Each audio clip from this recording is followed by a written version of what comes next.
Hello दोस्तों, welcome to एका digital. तो आज हम देखेंगे हेडिंग टैग ऑप्टिमाइजेशन। ये एसईओ की सीरीज चल रही है। इसके पहले हमने देखा URL structure, title, Meta description. अब इसमें हम हेडिंग टैग ऑप्टिमाइजेशन देखेंगे। हेडिंग सेक्शन कोई नई चीज नहीं है। हेडिंग सेक्शन हम स्कूल सेक्शन से ही कर रहे हैं, बस एक डिजिटल एरा में आने की वजह से थोड़ा सा टेक्निकल हो गया है। सो अगर मैं कहूँ स्कूल सेक्शन में हम कब करते थे, जब हम ऐसे राइटिंग करते थे तो उसके अंदर भी हम हेडिंग ही करते थे। एक मेन हेडिंग रहती थी, फिर उसके ऊपर लिखते थे, फिर उसमें सब हेडिंग बहुत सारी रहती थी। सो इसी तरह से हमें हेडिंग टैग ऑप्टिमाइजेशन भी करना है। सो इसमें टोटल 6 हेडिंग होते हैं, H1, H2, H3, H4, H5, H6। इससे ज्यादा कोई हेडिंग नहीं होती। इन्हीं हेडिंग का यूज करना है हमें। ये होता क्या है बेसिकली, हेडिंग टैग ऑप्टिमाइजेशन में H1 जो होता है वो मेन हमारा टैगलाइन होता है, वो हमारी हेडिंग होती है पूरे पेज की, जो जिसके ऊपर पूरा पेज डिपेंड होता है। एक तरह से हम कहेंगे एक मेन टॉपिक वही है। होम पेज पे एक मेन टॉपिक रहा, अबाउट अस पे एक मेन कोई टॉपिक, अबाउट अस पे अबाउट अस हो गया समझ लो, कॉन्टेक्ट पे कॉन्टेक्ट अस हो गया। सो इस तरह का जो मेन टॉपिक है उसके रिगार्डिंग जो कंटेंट होता है उस पेज पे, वो मेन टॉपिक ही हमारा हेडिंग होता है, जो हमें दिखाई देता है, जो हम रखते हैं।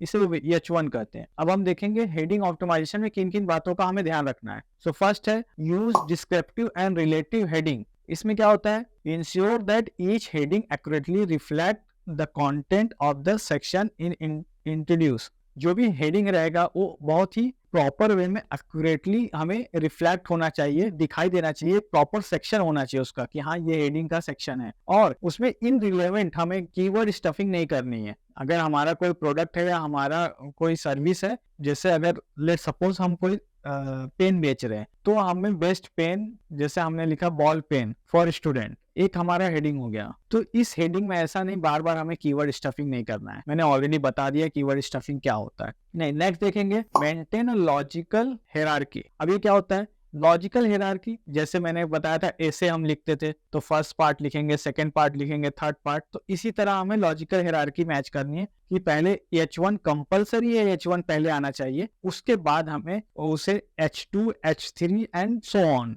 ऐसे रखना है।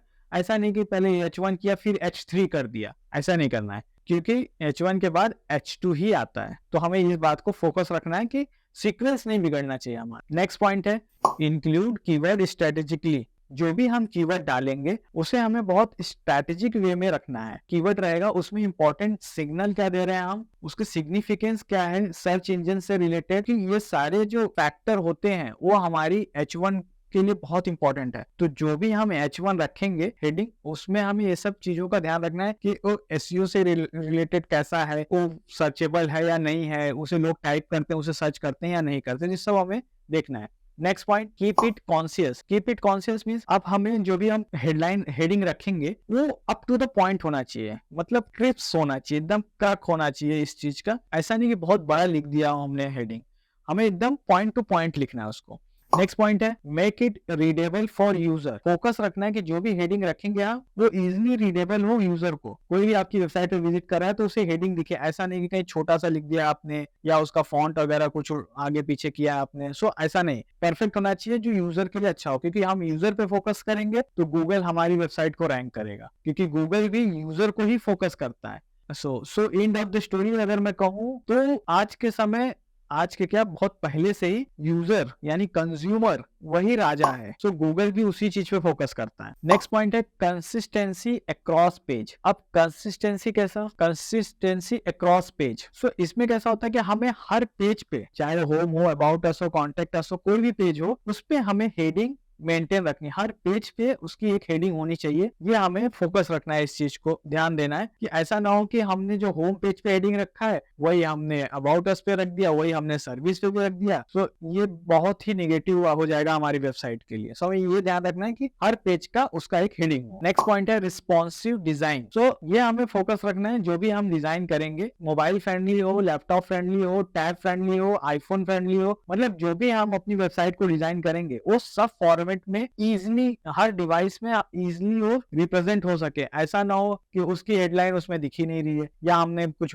आउटसाइड में लिख दिया है, पेज को हमने प्रॉपर एक सीक्वेंस वे में बनाया ही नहीं है। सो ये हमें फोकस रखना है कि जो भी हम डिजाइन करेंगे उसमें हमारा हेडिंग जो है, चाहे मोबाइल में हो चाहे टैब में हो, किसी भी डिवाइस में हो, वो प्रॉपर हमें हेडलाइन हमारी जो भी हेडिंग रहेंगी वो दिखनी चाहिए। नेक्स्ट पॉइंट है टेस्ट विथ एसईओ टूल। अभी बहुत फोकस रखना है हमें, जो भी हम हेडलाइन रखेंगे अपना H1 सेक्शन वो हम एसईओ टूल में एनालाइज करके रखेंगे। अब एसईओ टूल में आप कोई भी एसईओ टूल यूज कर सकते हो, या फिर गूगल का खुद का सर्च कंसोल है आप उसमें देख सकते हो, या आप SEMrush में देख लो, मोज में देख लो, उबरसजेस्ट में देख लो। आप कहीं से भी एक प्रॉपर आप ट्रायल ले सकते हो, वहां पे 7 डेज का ट्रायल मिलता है। आप स्टार्ट कर रहे हो तो मैं कहूंगा आपको स्टार्टिंग में कि आप ट्रायल ही यूज करो, पेड मत करो। स्टार्टिंग में पैसा बिल्कुल मत खर्च करो, जितना हो सके फ्री यूज उस एसईओ टूल में अपने हेडिंग को प्रॉपर ऑप्टिमाइज करके, जब वो परफेक्ट लगे आपको अपने प्रोडक्ट अपने सर्विस के हिसाब से, तो उस हेडलाइन को आप यूज करो। नेक्स्ट पॉइंट है रेगुलरली अपडेट कंटेंट। ये हमें बहुत फोकस रखना है। कोई भी हम वेबसाइट बनाएंगे हमें ये ध्यान देना है कि हम जो भी अपना कंटेंट डाल रहे हैं उसमें हमें हमेशा अपडेट रहना है। हमें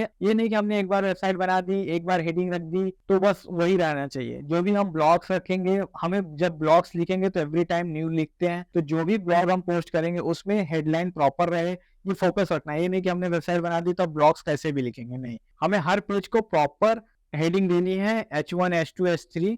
और जब हम प्रॉपर हेडलाइन देंगे, प्रॉपर टैग देंगे, तो हमारा जो रैंकिंग है, हमारी जो वेबसाइट की रैंकिंग है ऑटोमेटिक इंक्रीज हो जाएगी। सो हमें ज्यादा टेंशन नहीं लेना है, बस हमें एक सीक्वेंस, एक जो गूगल हमें बताता है कि एक सीक्वेंस में हमें अपने टॉप में हेडलाइंस को रखना है, उसी तरह से हमें अपने हेडिंग को ऑप्टिमाइज करना है और उसे अपनी वेबसाइट में रखना है। And important thing guys, please subscribe this channel. So अब देखेंगे हम H1 जो टैग होता है वो दिखाई कहाँ देता है। लेट सपोज हमने एक वेबसाइट ओपन कर ली।